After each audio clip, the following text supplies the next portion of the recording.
மனைவி கொடுத்த புகாரில் கைது செய்யப்பட்ட இன்ஸ்டாகிராம் பிரபலம் விஷ்ணுகுமார் சைதாப்பேட்டை நீதிமன்றத்தில் ஆஜர்படுத்தப்பட்டு புழல் சிறையில் அடைக்கப்பட்டார். மேலும் தகவல்களை எமது செய்தியாளர் சரவணகுமார் வழங்க கேட்போம். சரவணகுமார், இந்த வழக்கு தொடர்பான விரிவான தகவல்கள் என்ன, விவரங்கள்?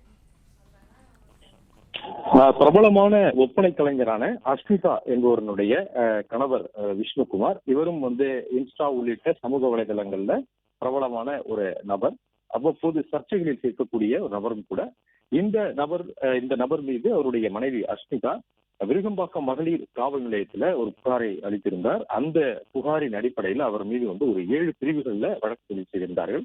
அதாவது அவருடைய மனைவி அஸ்மிதாவை விஷ்ணுகுமார் அவதூறாக பேசியதாகவும் தாக்கியதாகவும் அவரை சித்திரவதை செய்ததாகவும் அந்த புகார் கொடுக்கப்பட்டிருந்தது.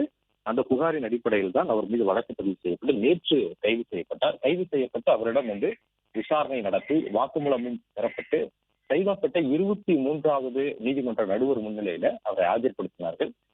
தொடர்ந்து அவரை அடுத்த மாதம் 4ஆம் தேதி வரை நீதிமன்ற காவலில் சிறையில் அடைக்க உத்தரவிட்டிருக்கிறார்கள். இந்த விஷ்ணுகுமார் என்ற இந்த நபர் மீது இவருடைய மனைவி கொடுத்த புகார் மட்டுமில்லாமல் ஏற்கனவே சில மோசடி தொடர்புடைய புகார்களும் இருக்கிறது. வெவ்வேறு காவல் நிலையத்தில் அது இருக்கிறது. அது தொடர்பாக விசாரிப்பதாக இருந்தால் மீண்டும் அவரை காவலில் எடுத்து விசாரிக்கவும் போலீசாரிடம் திட்டமிருப்பதாக கூறப்படுகிறது. பிளே ஸ்டோர் மற்றும் ஆப் ஸ்டோரில் இருந்து பாலிமர் செயலியை QR கோடு மூலம் பதிவிறக்கம் செய்யுங்கள். செய்திகளை உடனுக்குடன் பெறுங்கள்.